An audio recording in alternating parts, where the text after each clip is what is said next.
You're now listening to the Garage Guys Fantasy Sports Podcast.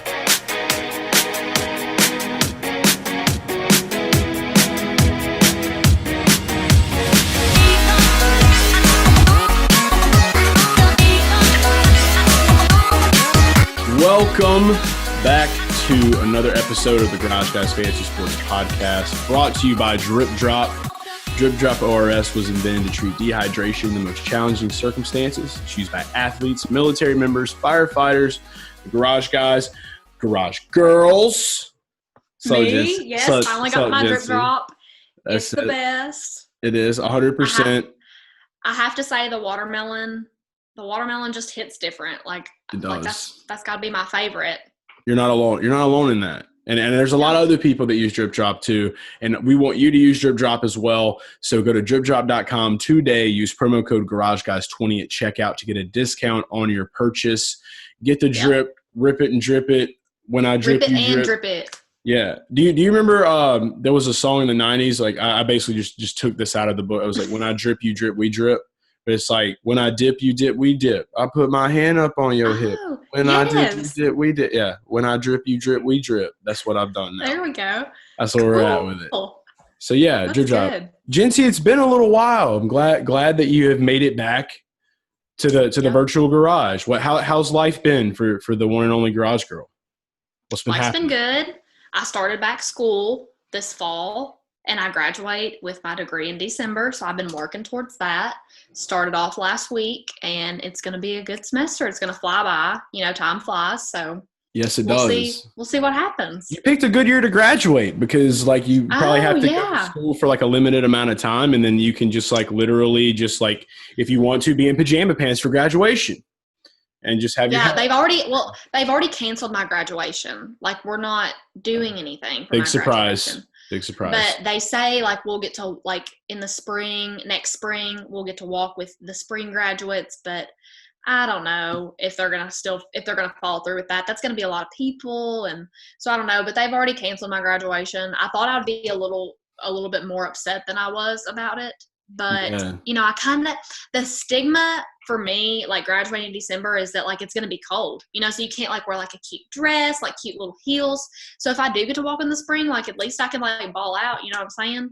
Yeah, so, you're just going to have to, just get, a full-blown, a winter jacket, North Face, or you can get one of those, onesies they sell at Target, the unicorn ones. You can do that. I can wear, the snow boots. Yeah. But I don't have to do that now. So yeah, we'll see. We'll see. Like I said, we'll see what happens. We'll see where this goes, but not looking promising for me. Well, it's okay. The main thing is you're getting the degree, and you're moving on. That's what I'm there for. Moving on to the BBD, the bigger, better deal. We're proud of you. Proud round of applause. Got to keep rocking and rolling. Yeah, that's right. All the time. So now that we've caught up a little bit, obviously we've got a pretty cool show for you guys. Obviously, it's Darlington week. I had to just throw this is my favorite old school NASCAR I have a cool shirt too. Let me see. Look, it's.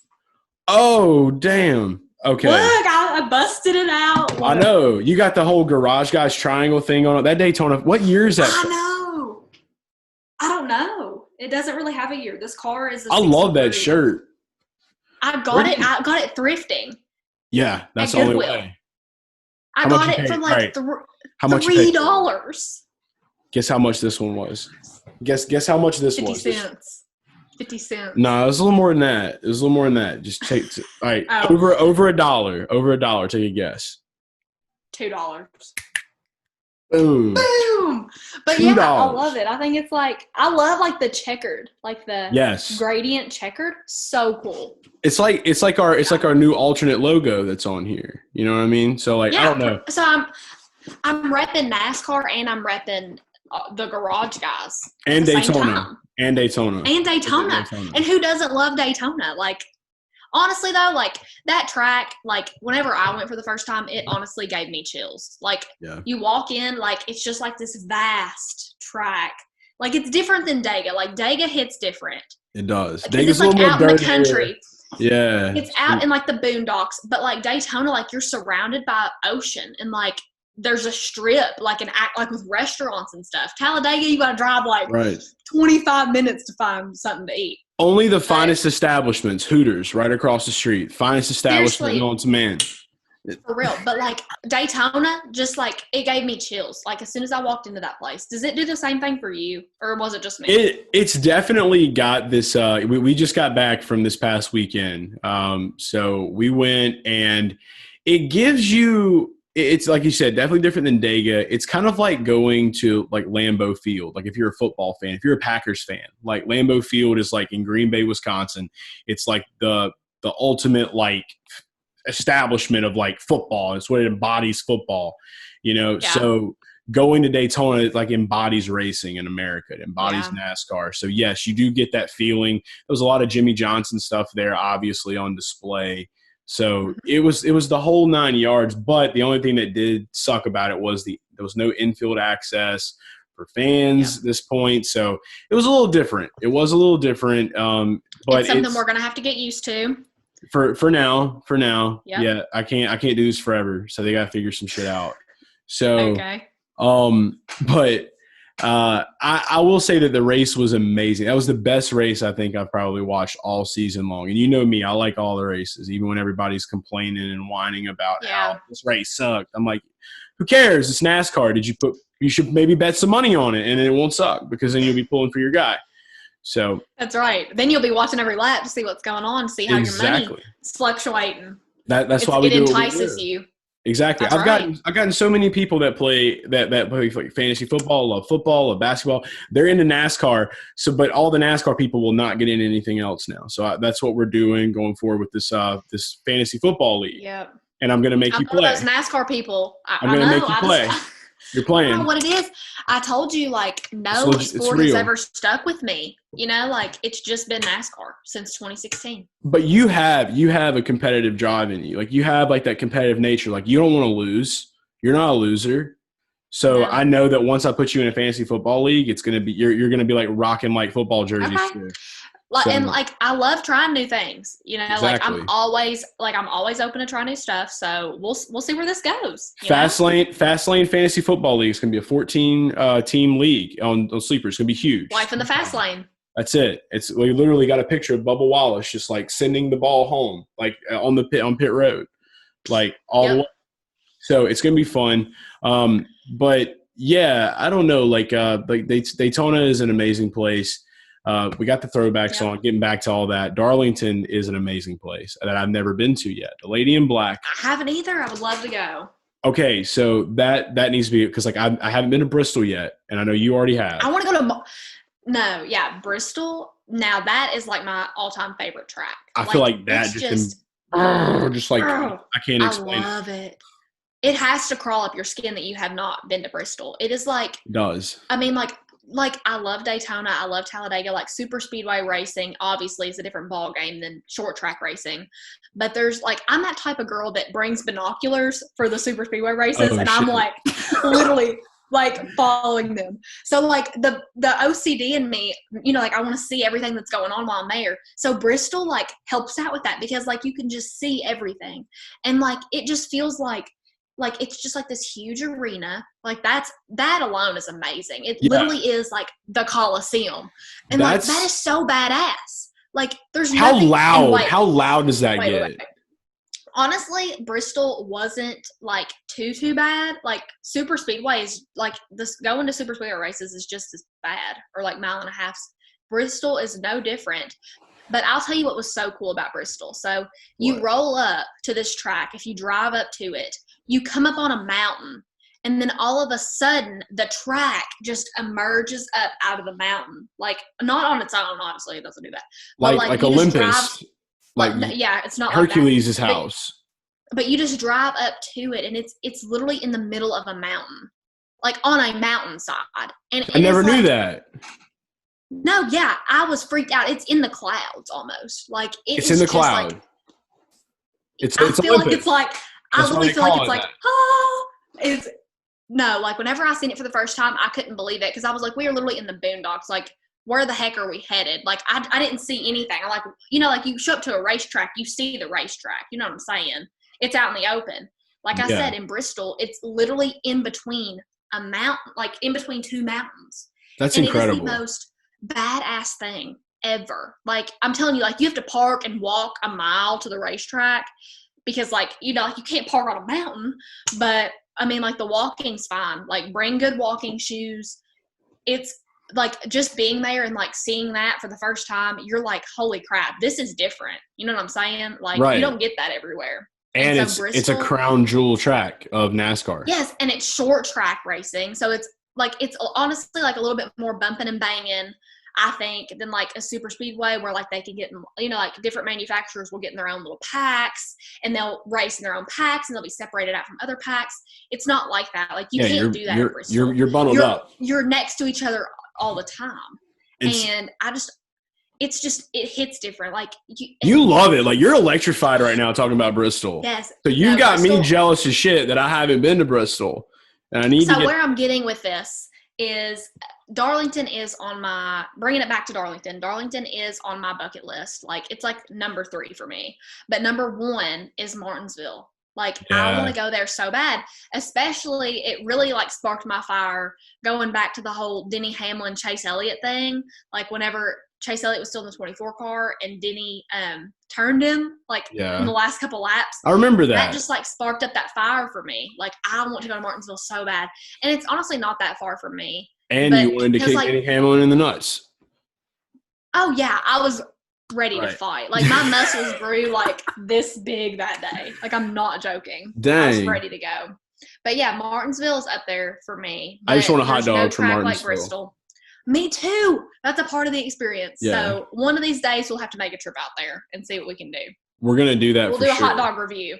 So there's so much. Like we've learned a lot so far. We've learned that if you bring up the word Bristol to Jinsey, she will become energized. So that's how you get electricity out of Jinsey is Bristol. I love Bristol. So I will make sure. I love Talladega too. I love Dega. Bristol. I grew up at Dega. See, I could talk just like you talked about Bristol for Dega forever. But I will say that we do got to talk about this race coming up this weekend. I am excited that we're going back to Darlington. I wanted to go ahead and go over the poll. Obviously, your boys got the poll. Chase Elliott starting first.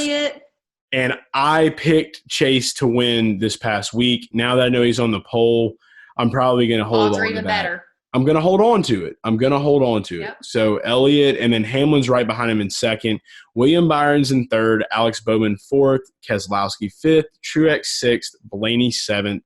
Harvick eighth. Boyer ninth. And Almirola in 10th. That's your top 10.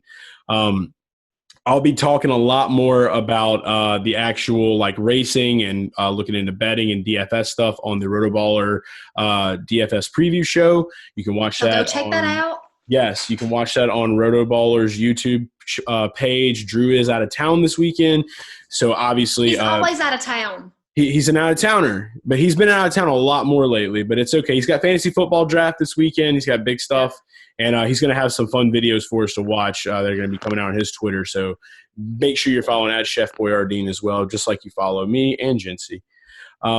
But I wanted us to take some time, since I'm going to be kind of getting a little bit deep into the whole stats and DFS stuff over there at Rotoballer this week.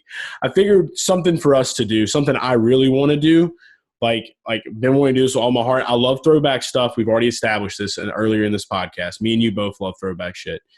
We have a throwback race. So I wanted us to go through these car schemes, and then we are going to get schemes. Yeah, all right. She's been roasting me about the way I say schemes. If you think I say schemes weird, please tag me on Twitter. You say schemes.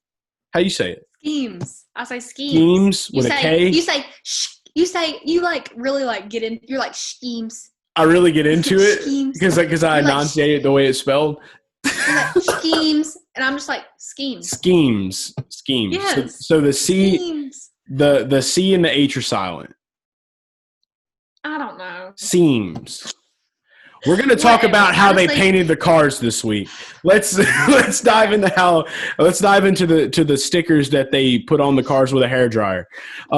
Let's go. All right, let's do this. First car we got to talk about. We'll kind of go in order by number. Quinn Huff, our favorite, a good old pal Quinn Huff, the first place winner every week. Quinn Huff is throwing it back to a tribute to 1936. I don't really understand this one other than is that like a man on the side? that is a man with a doing? flag that I think that is like a dirt track. I'm looking at it right now. Oh, that's pretty cool. Yeah, drivers. Let's see. Driver for Permanex, Quinn Huff, driver for Permanex. And it's just it's got like a swirly. Now, I do like the fact that he has this swirly deal on the hood because basically he's going to do what he does best, and he's going to just make people worry about him behind them because he'll suck them into his hypnosis train right there before he decides to turn his sideways with the car. So yeah, yep. Shout out Quinn Huff. Right. Okay, next up, Brad Keselowski, number two car. He's throwing it back to himself. So I have a little something to say about that. A little Jinsey Says. Maybe. Jinsey Says is back in the middle of this. Let's go. What do you have to say about this? Okay, so I don't think that's cool. I don't think throwing it back to yourself is a cool deal unless you're like Jimmy Johnson retiring type deal. If it's your final year and you want to throw it back to your first championship or the first year, your favorite scheme from the first year that you ran, that's different. But Brad Keselowski throwing it back to himself, or anybody throwing it back to themselves, unless they're Jimmy Johnson, that's not cool. There's plenty of history out there, plenty of cars to choose from. Don't pick yourself. That's what I have to say. Stop being an arrogant shitbag, Brad. That's what we have to say. I said it for you. That's what you were thinking. I said what you were thinking. Back to yourself. I just don't think that's cool. This is what I have to say about this scheme. For one, it looks like the same thing that he runs every week. The only thing that I see that's different is the fact that it's this weird little thing going on in the front, which basically looks like a praying mantis's leg. So it looks like a praying mantis's leg, kind of those bugs with the little spike hands. Stabbers, yeah. Mm-hmm. Yeah, he's got one of those. So he's trying to go full praying mantis. The only problem is those bugs go really slow, which is probably what will happen to Brad this week at Darlington. You can find out more about that by watching the Rotoballer preview show. So that's right. All right. So slow boy praying mantis legs, Brad Keselowski. All right. So number 3. Yeah. So this one is Austin Dillon is throwing it back to Junior Johnson for RCR. This car is the shit. I love. Super old school. Super old school. It is. It looks super old school. The scheme itself is pretty simple. It's very simplistic, but it still is enough to catch your eye. And I love the colors. It's the gold and the red. I think that looks pretty sick. Real quick, I do have to ask this. When are we going to see the full-blown Dale throwback? That's what I'm waiting for. We haven't seen that yet. We haven't seen – it's are people scared to run it? That's what I was getting ready to bring up. Do people think, are they scared to do it? What we got we got a halfway thing going with Jimmy Johnson's car. We'll get to that one. Everybody's pretty much seen that one. Yep. But nobody's done it fully yet. I don't know why. That's not for me and you. That's not for me and you to decide though. So it's not. We'll figure it out. But the Junior Johnson scheme is great. Let's go on. Jinsey, what we got for Kevin Harvick? Oh man. All right. Oh my God. He is paying tribute to former Busch Series champion. I love this car. It reminds me of whenever I was young and my uncle would drink Busch beer. That's the packaging I remember right there. Yeah, this is early 2000s, late 90s Busch. Okay. Yeah, I kind of dig it myself. I think that's pretty cool. Harvick did it right. I want that die cast. 100%. That is a pretty cool one. Ryan Newman is doing an Oscar Mayer. Newman resurfaces his 1999 scheme from the USAC Silver Crown Series. Mm-hmm. Another man throwing it back to himself. Get a grip on yourself, Ryan. I don't think this one's anything special. It's just orange and blue. That's it. And an Oscar Mayer logo on the front. I'm not a fan. And for those of you listening, I'm not seeing the vision. NASCAR.com. Yeah. NASCAR.com. Follow along with us as we go down. Okay. I'm not a fan of that one. Okay. All right. Josh Bilicki. Tommy Baldwin. He is throwing it back to Tommy Baldwin. And this car is bright ass yellow. Mm-hmm. Bright as with fuck. some red. So like I think like mustard and ketchup, you know, like I mean mustard, and let me bring this up too. I think mustard is I tweeted this. I think mustard is the superior condiment over ketchup. A lot of people don't feel like that.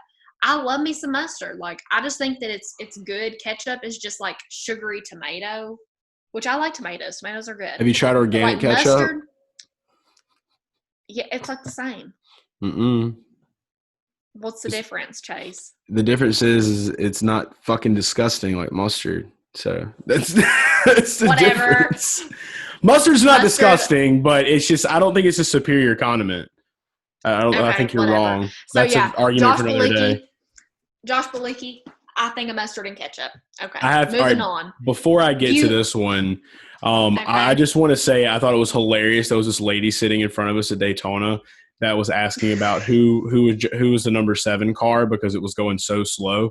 And like she was like, oh, it's so cute. It's just trying so hard. And I was just like, yo, Josh Bilicki, like that's sad. That's real bad.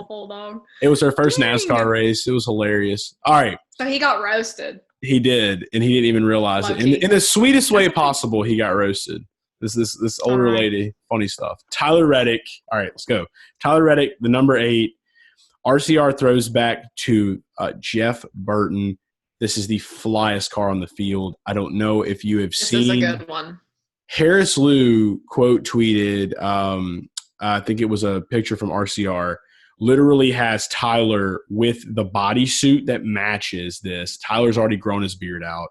Tyler's got this dirty, like, gritty face looking to him. Like, Tyler looks like he belongs in 1990, like in the early 90s. Like, he was I love how some of them do that too. Like some of them don't just throw back to the car. Like, they really go all out. Like, you know, like you've seen Chase Elliott with that beard. Chase Elliott's also grew his hair out a couple times too. And I just think, like, people who go all in, like, that's cool. You know, like, that's, like, respecting, like, history and stuff, I think, even more.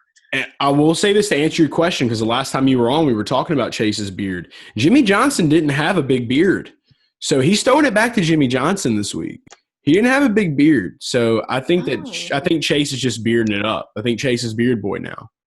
I think I don't think he's paying tribute to Jimmy Johnson. I think that the beard is there to stay for a while. And I have to say, like, I didn't give my verdict. So here you guys are. You're going to hear it for the first time, whether or not I like it. And I don't like it. I really don't. Yeah, I don't think you liked it before. But no, I don't know if I'm a fan of that. Chase is a beard boy now. It's okay. I like beards. Like, I ran a poll. I ran a poll on Twitter. And I was like, what do you guys think of Chase Elliott's beard? Like, do we love it? Do we hate it? And everybody was like, no. So I'm with everybody. It's a no from me, dog. Okay. I'm a big beard guy. I have a beard. I think you're just upset because you can't grow a beard. That's probably why. Speaking of Chase Elliott, he is next on this list. Yes. And I think he's paying tribute to Jimmy Johnson. And I think what the whole Hendrick operation is doing, paying tribute to Jimmy Johnson, I think that is a really cool, like, collective team effort to, like, respect him and his career and, like, what all he's done for the sport. And I mean, like, I love all the Jimmy Johnson schemes. I just think that they mean something. I think they all look pretty good. So I like it. I wish they would have made the Napa lettering look more like Lowe's, though. That's where they screwed up on this thing. Oh, how could you do that though? You just take the blocks out the way and just make really big ass letters, and just put like literally spell it out. Like, I don't even know what the hell Napa stands for, and I'm coming out here on this podcast to say that I have no shame.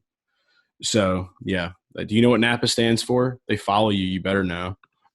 Putting you on the spot. Look, she already hit that keyboard. Yo. Oh my God! What? It's over. It's too late. You lose. No. It's okay. I figured it out. Eric Amarola. Eric Almirola. Oh, wait. It stands for National Automotive Parts Association.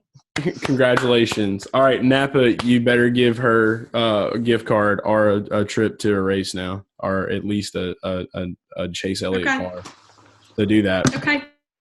Eric Almirola is doing the Go Bowling is sponsoring him again. And I don't really know.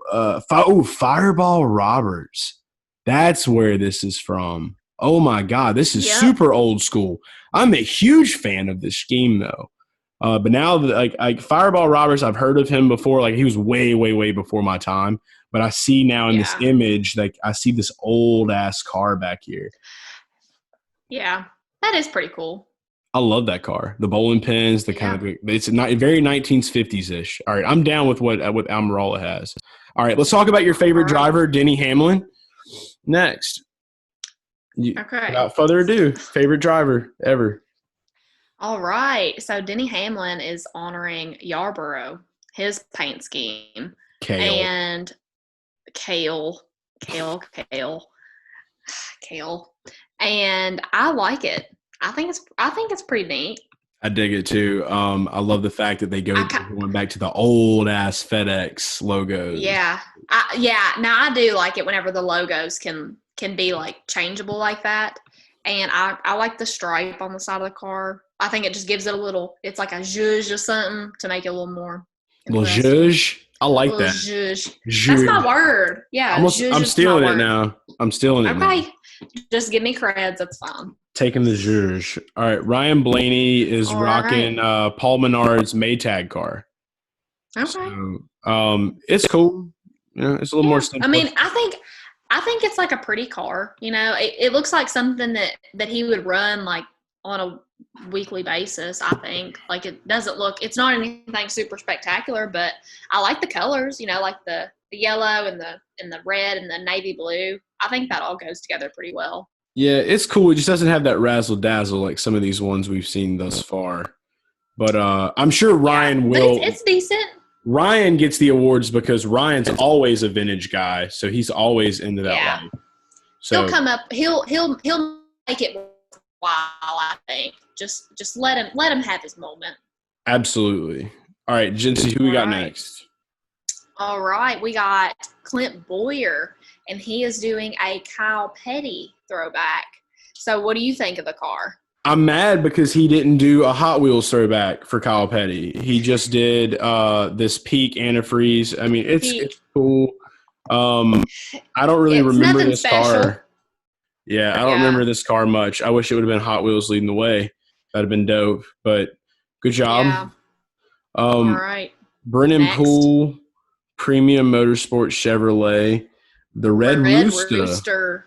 It's cool. I kind of like this. I love the numbering on the side. I think that's pretty cool. That's super 1980s, like early 80s. That's like Days of Thunderish type stuff, right? And there. like the stars on the side too. I think that's pretty cool. I like it. I'm with it. I'm with it. KB. Oh. Kyle Busch. It's the same thing. Throws back to 2004 and chocolates on the hood is what it says. Yeah, that's Elliott Sadler is what he threw it back to as well. And you can the only thing that's different about this car is the numbering, which is, I mean, it's very subtle. But a lot of people were like, why are we throwing cars back to Elliott Sadler? Like what did Elliott Sadler do? And so I had to go look back. I mean, he doesn't have any like championships or anything, but I guess that maybe like they can be like, okay, well, Kyle, you're not doing that great, so we're not going to spend extra money on you to rewrap your car. So we'll just give you some new numbers, and you're going to throw it back to Elliott Sadler. Because I can't think that he would have wanted to do this by any means. So I don't know. It just looks the same as what he always runs. He's not going to look any different. You'll know it's him out there in the field. Exactly. But next we have Martin Trex Jr., and he's doing a Bass Pro inspired throwback. I'm pretty sure he's throwing it back to himself too. Yeah, I think so too. The car's nothing special. No, it's like we're running out of ideas at this point. Like, that's what sucks. It's like we're running out of ideas. The problem is there are so many great paint schemes that have been around in the 80s and 90s, but like nobody will just run them. Like eventually you're going to have to get to a point to where you're running paint schemes of drivers that didn't hardly do anything. You need to be running these because they look cool, not because, you know what I mean? Who drove them. Yeah. Exactly. I mean, it's cool, but at the same time, it's like we're getting closer to where we're getting up there in the years. Eric Jones, number 20, he's throwing it back to Tony Stewart, the early days of Tony Stewart, of T-Stew. Yeah. It's all right. I don't really think it looks that good. I'm going to be straight up gray and red. Honestly, out of all the Joe Gibbs cars, I think Denny Hamlin's looks the best. What do you think? Yes. Right. Yeah. As of right now, grading with this. With the FedEx logo, I think that makes it stand apart from everybody else's. But absolutely. Out of all of them, yeah. So Denny took it. Hamlin takes it for Gibbs. Reddick, can we agree Reddick takes it for RCR? I don't know. I kind of like the number 3 car too. Okay, agree to disagree. But I mean, I'm not saying it's better. I mean, I like Tyler Reddick's too. I like them both equally. How about that? All right, that works. I'm a little more Reddicky, but it's all good. Okay. Next car, we have De Benedetto. Yeah. All right, and so he is throwing it back to – what is that? I can't – Lund Punch. I don't know what that is or who that is. Lunch Punch. I'm probably like cursing some great dude's name right now by calling him Lunch Punch. Lund Punch. Punch Lund. Yeah. So I have to say I like this car. I think it's very well executed. The colors remind me of a Dr. Pepper cream soda. Like it's just like very like, you know, like the maroon with like the cream color on top. I think it looks Dr. Pepper. It is Dr. Pepper-ish. It does. I like it.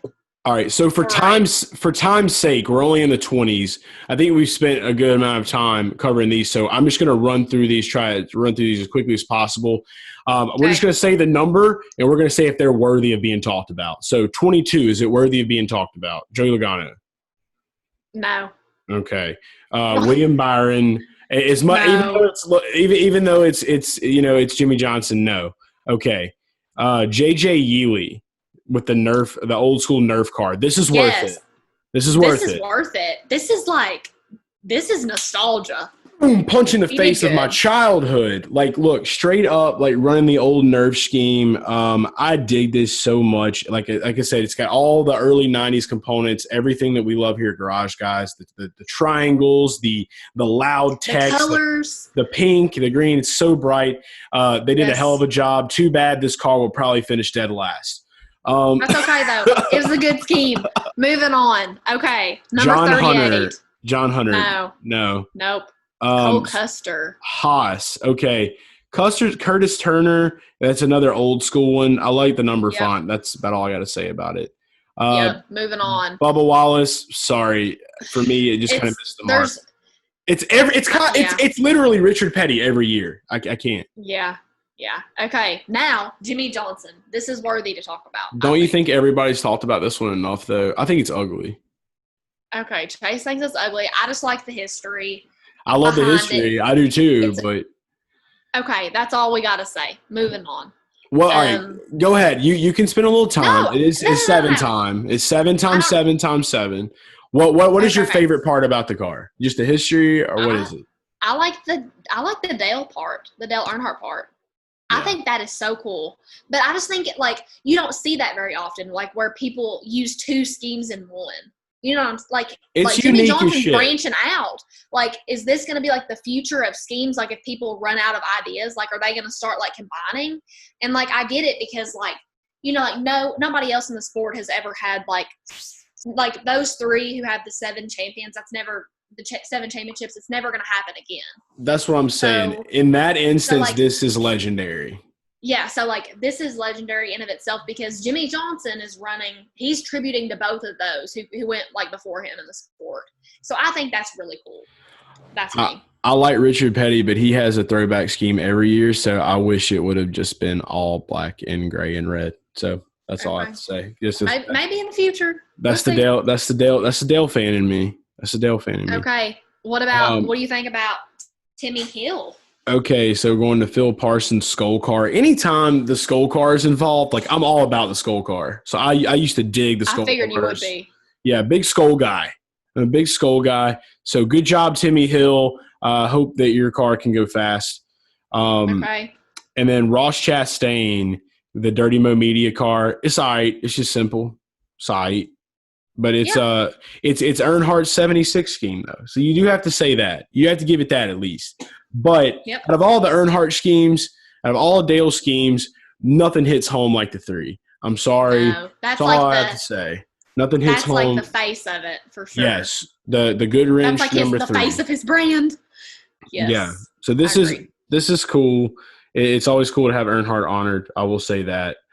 Just really wish you did the Goodwrench. Okay, so Alex Bowman, Jimmy Johnson, that one's aight. And let's go ahead and roast Christopher Bell for throwing it back to his truck.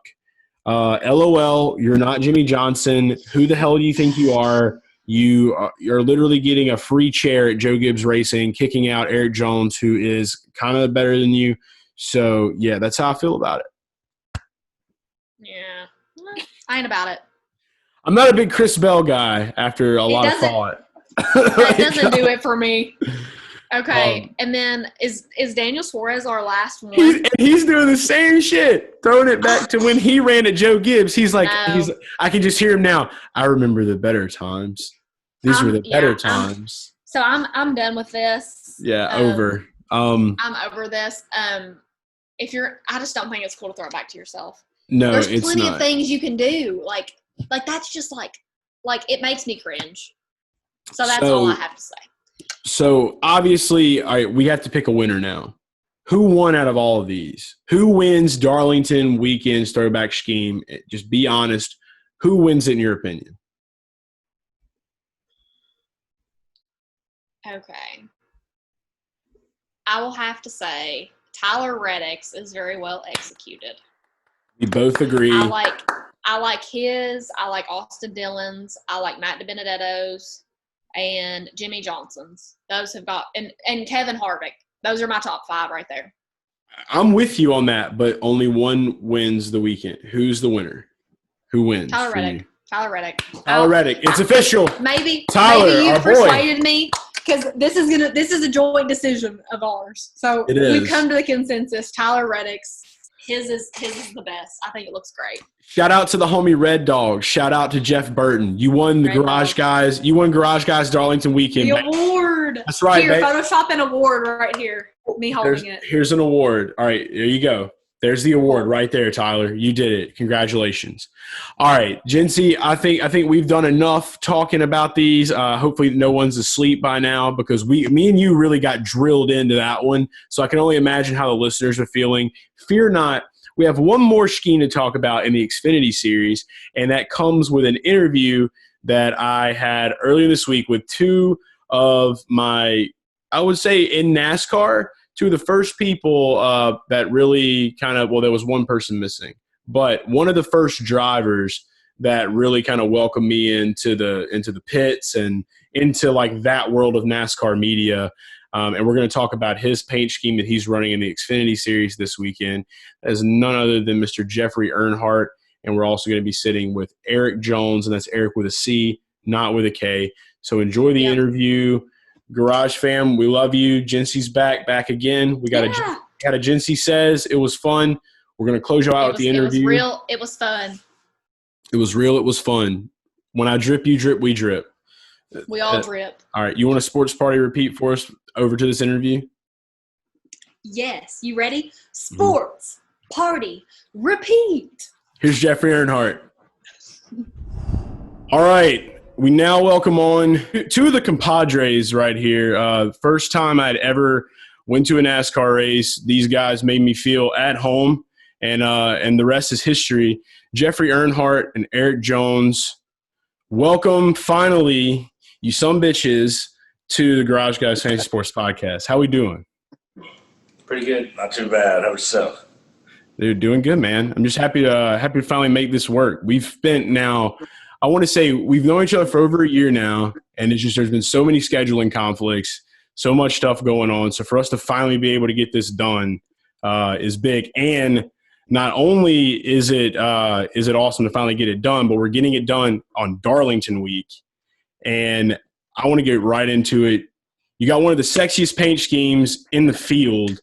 So for all our Garage Fam listeners that haven't seen it yet, I'll be sure that I got a picture up for you guys. But you want to talk a little bit about the sponsor, the paint scheme, and where it comes from, and how excited you are about running that thing this weekend.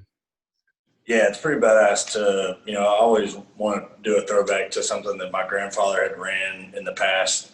And this year we thought, man, why don't we do the gold and black Bass Pro Shops car that he ran? Because not only did he run it, but my dad also ran it on Father's Day weekend in Michigan. So we talked with KSDT CPA, and we, asked them what their thoughts were, and they're like, man, it'd be freaking awesome, So one thing led to another, and we threw the paint scheme together, and man, it turned out freaking awesome. I got sent pictures today of the actual car, not just a rendering, fully done, about to go on the hauler, and man, it's exciting. I'm being biased, but I think we got probably the sexiest car for the weekend. But yeah, I'm really looking forward to it. Darlington Throwback Weekend is always something that just excites everybody, even us drivers. We get excited just to see, what the cars look like, what the crew guys dress like, who's going to shave off their beard and just rock a mustache. So, yeah. What are you doing? What are you doing for this weekend?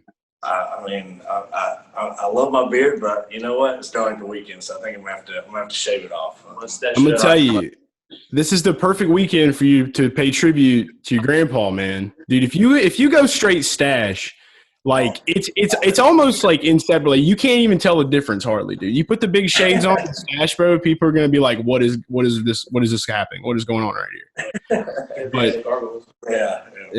And then and Eric too. I mean, I know definitely being in the pits, working as on the cars and being in there. I mean, I want to just say this right now, right off the bat. So for a lot of you that don't know Eric, you guys can hit him up on Twitter, and we'll be giving the handles out at the end of this interview.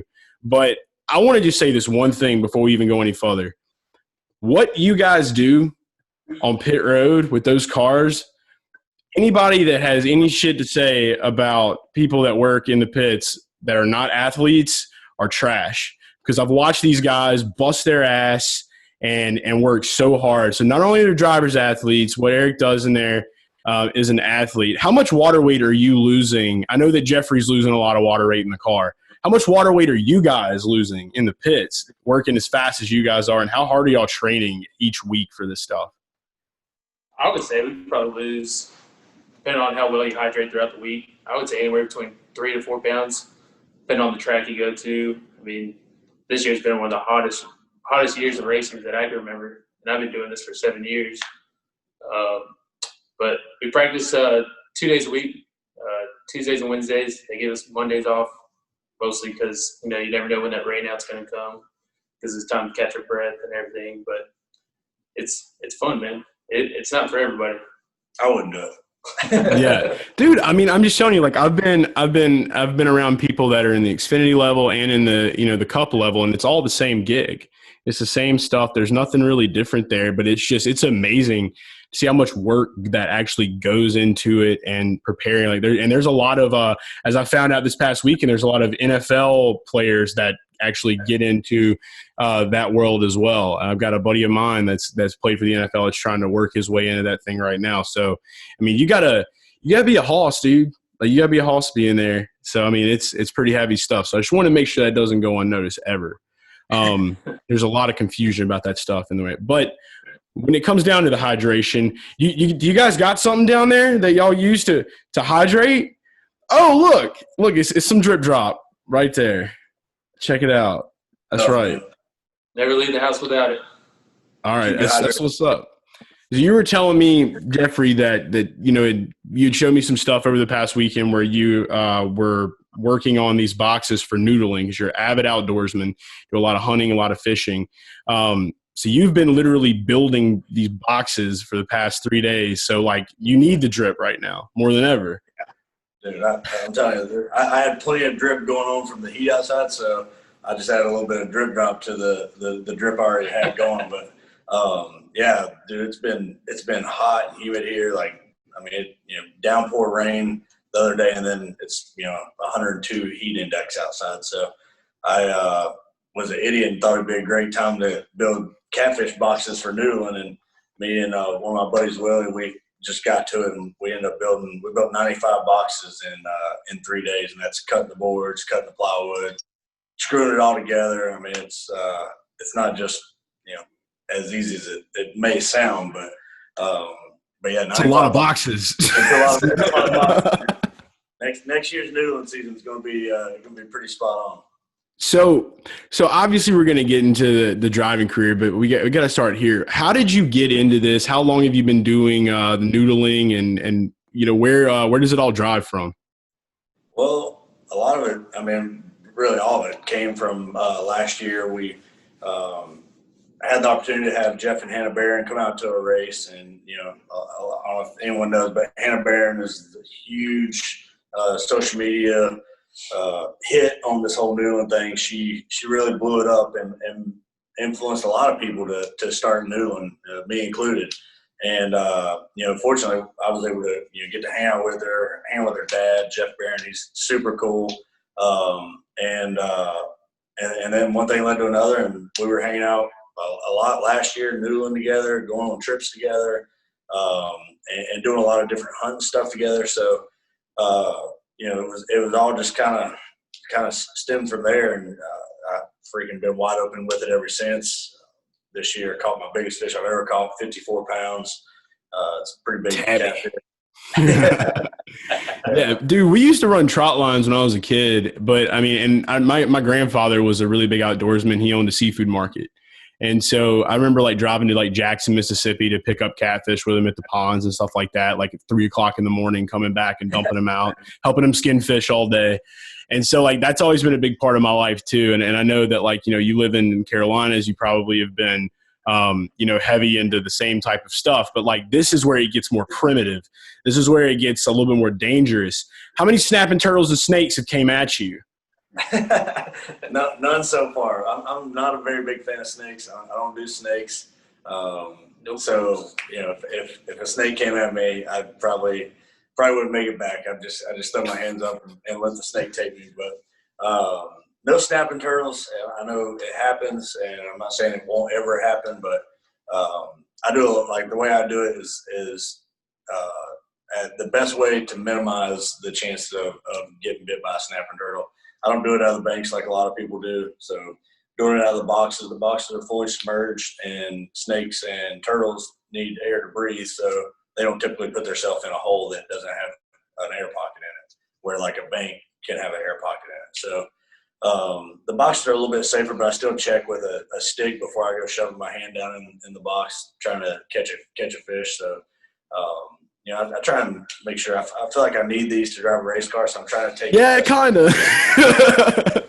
That's definitely what I was looking into. But I mean, I think it's cool that you have the ability to make these boxes, and that they have a way to kind of give you a little bit of a less risk involved to be able to do those kind of primitive fishing and hunting style methods. I'm a big Jared Allen fan. So when I used to watch the videos of him with a spear up in trees, going after bears and stuff, I was just okay, I need to train my body to do this. Take an entire 2 years, just only work out one arm and just go for it. Yeah. So I've done spear fishing, but I'm ready to get into this noodle game. And I know eventually one of these weekends, or when the season comes around. And when is the season, by the way? So it just varies.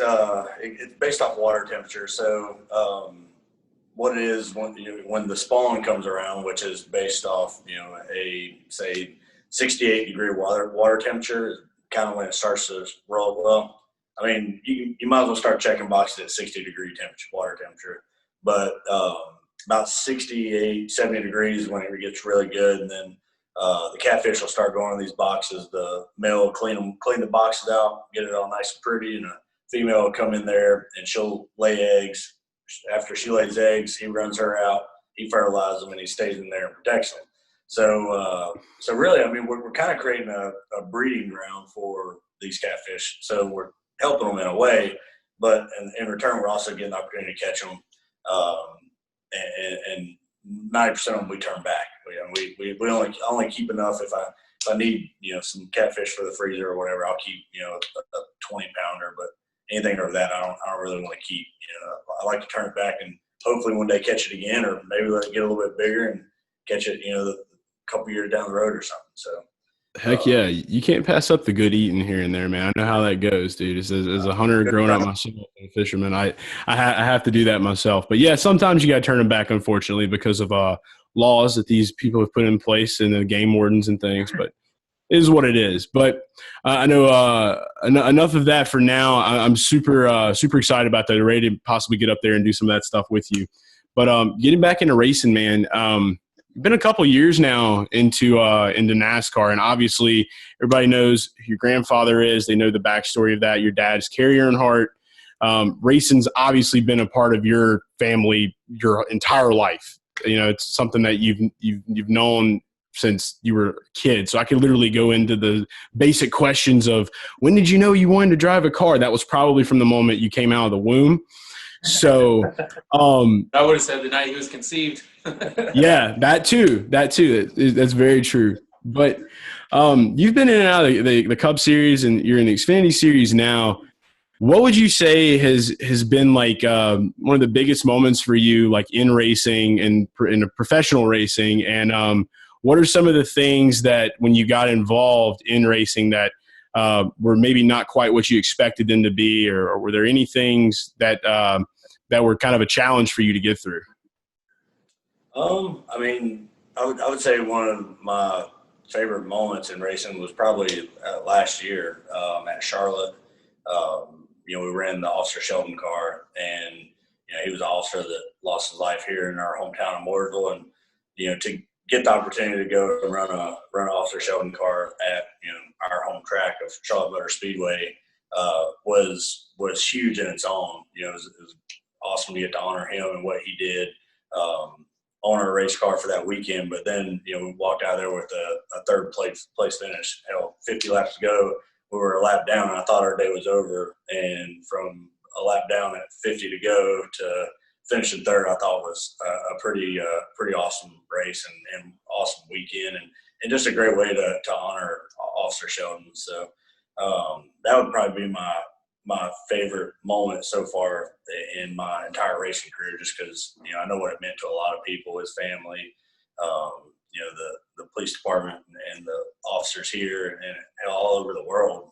So that was really cool. But the struggles have been just with sponsorship. It's really tough to get those sponsors to be able to go and run for those big teams. Last year I was at Gibbs, and it was a great opportunity, but it takes a lot of money to go race there. So, we've been fortunate enough to have partners that stick around with us and continue to support us. FlexFit, all of our partners that we've had this year that have came on board with me, a lot of them, my first time getting to work with them, but, they've been real supportive over this year. It's just cool to get to work with these guys, but it's a challenge. It's probably the biggest challenge I think we all face in the NASCAR world. So I would say that's probably been the toughest part of this whole thing is finding the money to continue to compete every year. That's really interesting too, because, I'm sure a lot of people come to you and say, well, you're an Earnhardt, you should just go run for your uncle Dale, with Junior Motorsports. And I know from y'all's family, it's from what I've listened to from, Dale and from, your dad and from you. You guys are very kind of like a every man for himself, prove your ground type of family. So that goes for one thing. So that automatically kicks the silver spoon theory in the ass. So that lets so that's what I'm saying. I got tremendous respect for you and for y'all's family in that aspect. Just me being a kid growing up as a fan of your granddad.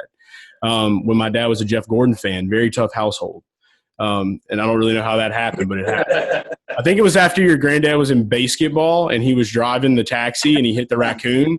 Dude, that was an all-time moment for me. It just changed everything forever. I was like, who's this Jeff Gordon guy? I don't care anymore about this rainbow car. I want to go for this raccoons and taxis. But But yeah, man, the sponsorship deal, dude, I didn't realize how wild it was, man. Like as far as the money that goes into it and the time that goes into it, and and it's always been an expensive sport. I mean, it's nowhere near, I guess, the amount of like F1 racing and things like that, but you still have to have those things, man. So that's one thing that I'm looking I'm looking at now, and I'm seeing, and like I want to be able to try to do anything I personally can or to help our people and help our guys too. So, but it's a long road, and just like you guys know, it just takes a lot of work and putting a lot of time in. And I noticed that one of your sponsors a couple years back was Hulu. So they ran with you guys, and I mean, we're talking upwards of like $20,000 for these cars. I mean, I know some people when they sign like a 10 race deal, they may be looking at like $1 million. So it can be expensive. And it's just it's one of the things that get me. But at the same time, there's always hope. There's always a future, and that's one thing that I know that too. You stay on the positive side of things. With your dad, I mean, we're going back to like the paint scheme. The Bass Pro paint scheme. You drove the 33. How much time did your dad kind of work with you, like growing up, and like all that he did, and how? Basically, where did he start you out when you were racing? Like, what was the first type of racing you were doing? So I honestly got a late start, man. I was 14 when I first got in a race car, and 90% of these guys start when they're 5. So it's right. Quite a big difference. But I actually started. I never ran go-karts or anything like that. I started in a 4-cylinder front-wheel drive street car with a roll cage and a racing seat. Hell yeah. It was pretty badass deal for me at the time. I started in that and just kind of worked my way up on the dirt side of things, and did 3 years on dirt, and then 2.5 years on dirt, and then went to asphalt after that. So and when I went to asphalt, I went right to an asphalt late model. So it was a quick process, but it was something that my dad made sure to make sure it was something that I was ready for every time before we moved up to the next thing. And when I was 17, I signed a contract to drive at DEI, a 4-year contract, and I thought the streets were paved with gold, and everything was going to be a walk in the park at that point. We all kind of, not we all, but a lot of us went through this whole developmental program deal where, basically the scouts of the race teams would come out and evaluate drivers, and Joe Logano was in it, Jeremy Clements, I think Chad McCumbee was in it. A bunch of those guys.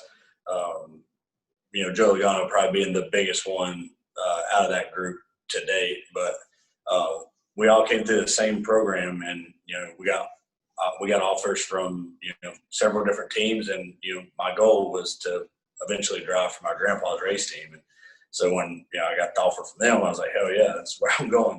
Didn't even think twice. So right. So I went there and did that deal until DI kind of just dissolved and went to the way it did, and then that's when I realized how hard the sport really was, because from that point on, I kind of did it all on my own, and really fought and had a hard time getting back in racing. It wasn't easy, and a lot of hard work and good people around me, and now we are today. But it was definitely a tough road for sure. Yeah, definitely a journey. And then with you too, Eric, I mean, when was it? I mean, you guys have obviously been friends for a very long time. Did you kind of get into wanting to work, as a pit crew member, like whenever Jeffrey went into racing, or was that something that you had an interest in before that? No, it was something that just kind of like crossed my path. So I played baseball for just about as long as I can remember, and right after I finished my last, I was a big baseball guy myself. Yeah, so as soon as I had my last professional tryout, I thought I did well enough, but I knew there was guys that had better tools and way better athletes than me at that point in time, and I think at that point I just gave it up. But I wouldn't say not even a month later, I got the opportunity to come check out pit stops, and ended up at Stewart Haas in their developmental pit program. I think I was there for maybe a year and a half or so until I finally did like my first race. And Jeremy Clements, one of our good buddies, he was actually my first race that I ever did at Iowa back in 2014, and been doing it since. It's thrilling. It's exciting. It keeps me competitive. It keeps me in shape for the most part. So get to travel across country, get to work with one of my good friends, met all kinds of different, people throughout the garage that become more than friends, lifelong friends, teammates. And, it's been a good journey. I've enjoyed it. Yeah, when you're down there in the dirt with it, for sure, man. That's where the biggest strengthening relationships comes from. So definitely know that. Got to get the grassroots work in. So I guess before we do go, this was kind of a curveball I want to throw at you, Jeffrey. Give me the scoop on the Money Team Racing. I mean, what's going on with this, man? What's going on with Floyd? Is he ready to lay the hammer down in NASCAR? I don't know. When that whole deal came about, I thought it was a great idea. I thought we just line up the potential drivers and throw them all in the ring and see who won, and the winner gets to take the seat. I thought. Yeah, I'm about that energy. I feel like Floyd could respect this, but no, I know there's a lot of talks, and obviously, I'm always looking to race more and more because the more seat time I can get, the better I'm gonna develop myself as a driver. But nothing there yet with Floyd, but I think it would be pretty badass to drive for the GOAT of boxing. I mean, the man is just incredible in his skills and talents. So, and his marketing too, his marketing ability. Him and Conor McGregor, the way they marketed that fight, man, and it made it last all those rounds. How many of my friends actually were dumb enough to bet on Conor? Dude, I cashed in, bro. I cashed in nice on that one. But it would be really cool to see more athletes, and that's what I want to. I know they recently had the rumor that Michael Jordan was going to get involved with Richard Petty, and he basically came out and shut that down. I had my theory that he did that to get all of the NASCAR video game kids to watch The Last Dance because they probably don't know other sports exist. So that's my theory on that. But it would be awesome to see more because, I mean, us, with Garage Guys, we pretty much dip our hands into every sport. So NASCAR is kind of like our forefront. It's our bread and butter. It's, it's what we do. And we definitely want to see more of these athletes get involved. So I don't know. Floyd getting in there would be awesome, and then maybe we can get some more people because we know Bernard Pollard is actually the Ravens, played for the Ravens. He's loving it now, man. Actually, I shot my first tweet to him the other day because he was mad that Madden was glitching, and I was like, "Oh, that's what you get for not waiting to the middle of the season to buy that game. You gotta use your mind on that one." But I don't know. It's just awesome, and as much of a negative year 2020 has been, there are a lot of positives that have kind of came from it. And so, especially with NASCAR, the ratings are higher than ever, and I think that this is the perfect point to really push and power on to get this sport back to where it was, in the 90s, where everything that, your grandfather and Jeff Gordon did. And I'm sure our listeners want to know too, do you have, do you have a lot of memories with Dale or with your granddad, or what's one of those memories maybe you can remember? I know you were probably really little, but one of the things that I always like to tell everyone is, he was an intimidator on the track and off the track. Whether it was family, friends, it didn't matter. I would always call him Pawpaw Dale. Kids, my Pawpaw Dale, and he would always say, he would say, "I'm not going to answer you. Call me Mr. Earnhardt. Pawpaw Dale makes me feel old." So What? he was he was intimidating off the track as well, but.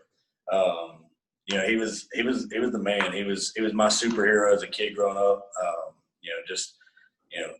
Being able to see what he did and how much he did for other people, and I mean he was just a stud at everything he did. So it was it's a lot of good memories of him. Not enough, obviously, but a lot of good ones. Hell yeah, man. Dude, it's an awesome thing. Dude, Jeff, obviously, I know that we'll all be seeing each other here pretty soon, hopefully. And dude, best of luck this weekend. You got full Garage Guys support going into this race and pretty much every race, but don't tell all the other people that they're in Xfinity that because then they'll feel weird coming on the show. So we got to pay the bills.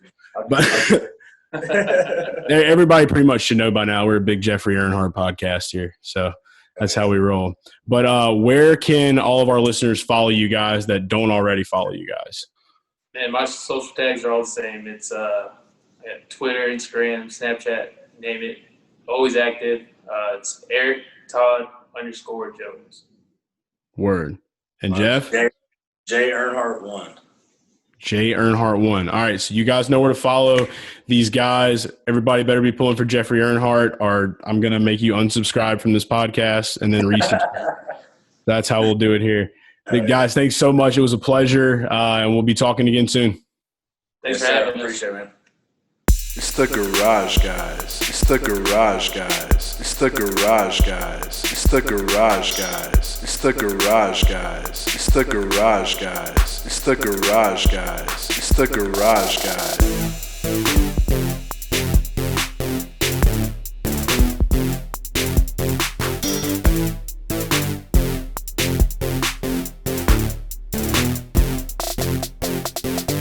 It's the Garage Guys. It's the Garage Guys. It's the Garage Guys. It's the Garage Guys. It's the Garage Guys. It's the Garage Guys. It's the Garage Guys. It's the Garage Guys. It's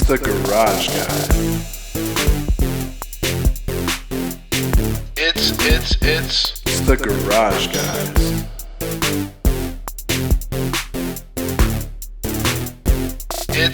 It's the Garage Guys.